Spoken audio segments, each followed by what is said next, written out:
Olá pessoal, bem-vindo à unidade 4, onde a gente fala de eumintologia com ênfase em ascaris lumbricoides.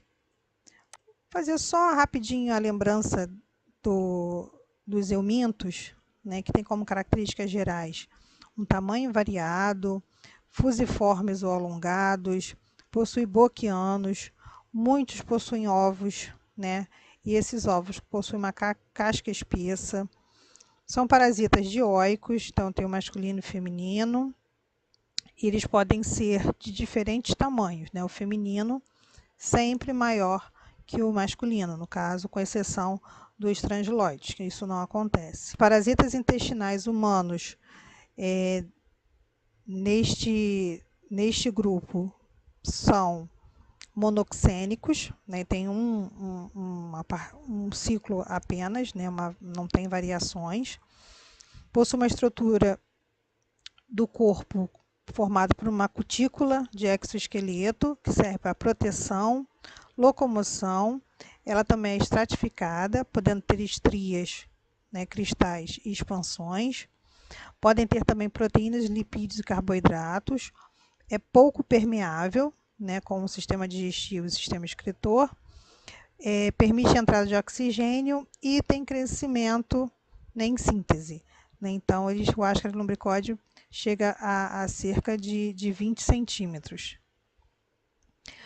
Podem ter, dentro desse grupo dos eumintos, um corpo cilíndrico, conhecido como nemateumintos, e corpos achatados, conhecidos como plateumintos. Forma de transmissão: oral fecal, através de ovos, né, ingestão de ovos do ambiente, alimentos contaminados, água, e podem penetrar na pele em caso das larvas. Como classe, né, dos nematóides intestinais, nós temos ascaris lumbricoides, Tricura trichiura, Enteróbios vermiculares, Trangiloides stercoraris, Ancylostomídeos e larva migrans visceral. O sistema que compõe esses parasitas, ele tem um sistema digestório, um sistema nervoso, um sistema excretor, reprodutor masculino e um reprodutor feminino. Aqui, só para vocês verem a divisão desses eumintos, né, em plateumintos e nemateumintos, e dentro de cada classe eu tenho subdivisões. Hoje iremos nos atentar à ordem ascaridida, né, onde a gente vai falar do ascaris lumbricoide, que ele está localizado no intestino, e a transmissão é através de ingestão de ovos em água ou alimentos contaminados. O ascaris, né, ele tem o verme adulto, né, o parasita adulto, que a gente chama de larva, e nós temos os ovos, né, ovos esses que podem ser férteis, que vão dar origem a um indivíduo adulto, ou infértil, que não vai dar origem a indivíduo nenhum. O ciclo biológico do ascaris lumbricoide, ele se inicia eu tive a ingestão de alimentos contaminados, né? Esse indivíduo se tornou adulto, e esses vermes adultos na luz do intestino, elas vão, né, produzir, né, após a copulação, 200 mil ovos por dia, né? E esses ovos vão ser excretados nas fezes, né? E essas fezes vão cair no meio ambiente. No meio ambiente, esses ovos, né, os férteis, porque os inférteis não vão dar origem a nada. Né? No meio ambiente, esses ovos férteis, né, dependendo das condições que esse ambiente propicia a ele, né, ele vai continuar em locais úmidos, né, quente, com sombra, e eles vão né, sofrer o que a gente chama de eclosão, ou seja, a larva que está ali dentro vai sair, vai eclodir. Né? E aqui, ó, no intestino delgado, né, após a ingestão desses ovos, né, que foram tão férteis, né, eles no intestino delgado, eles vão liberar essas larvas. Então, é muito importante que a gente tenha cuidado, né, ao jogar o material do esgoto em determinados locais específicos, né, perto de plantação, perto de córregos, por conta dessa contaminação.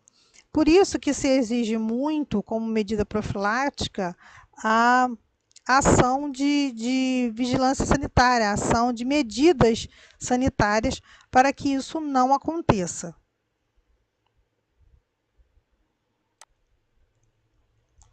Sinais e sintomas, principalmente a nível intestinal, né? Em quantidade, quando você tem mais de um parasita, você tem muitos parasitas, né? Pode acontecer da obstrução intestinal biliar, cólicas abdominais, náusea e vômito. Né? Quando eu tenho um pequeno número de parasitas, normalmente ele não causa nenhum sintoma no trato gastrointestinal, tá? Mas toda vez que tem a passagem desse verme adulto, né, da boca para o reto, né, o paciente se incomoda e vai ao médico, tá? Procurar serviços de saúde. Então, além disso, né, essa larva ela pode cair no pulmão e causar, né, alguns sintomas, como tosse, sibilos, que é um chiado como se fosse uma pessoa asmática, né, tem aquele chiadinho. Pode ter hemoptise, tosse com sangue, e pode também causar outros sintomas respiratórios.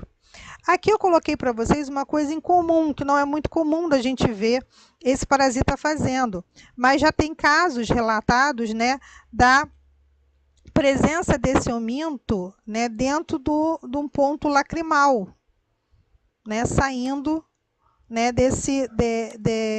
daqui, ó, da glândula lacrimal. Tá? Não é muito comum, mas já está tendo casos referentes a esses sintomas com esse parasito.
O tratamento desse parasita se faz por albendazol, mebendazol e ivermectina, né, nessas doses que estão indicadas aqui, com dose única de albendazol de 400 mg.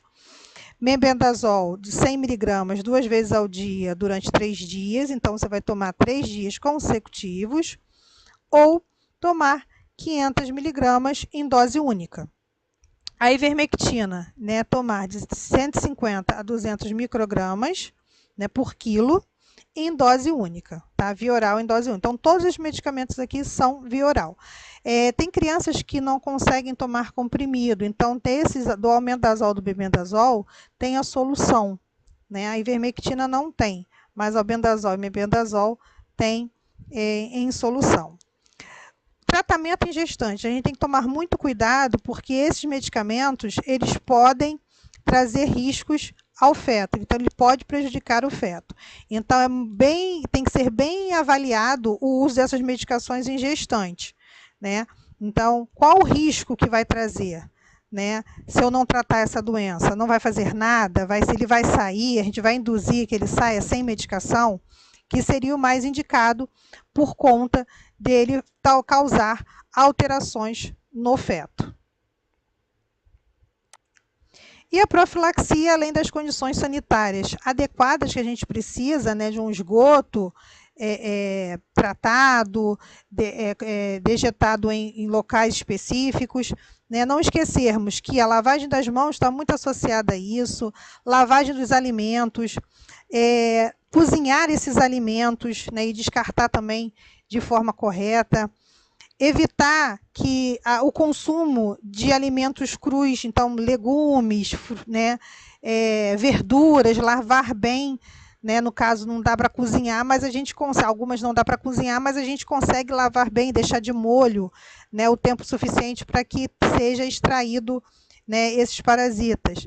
E uma coisa importante, não utilizar fezes humanas, né? O indicativo é nenhuma, né, gente? Tanto humana quanto animal, como fertilizante. Tá? O ideal é que não utilize os dejetos humanos como fertilizante, né, para que não haja contaminação do solo e, consequentemente, né, algum alimento que esteja nascendo ali se contamine com esses parasitas que vieram das fezes. Tá? E é isso, pessoal. Fiquem bem e bons estudos.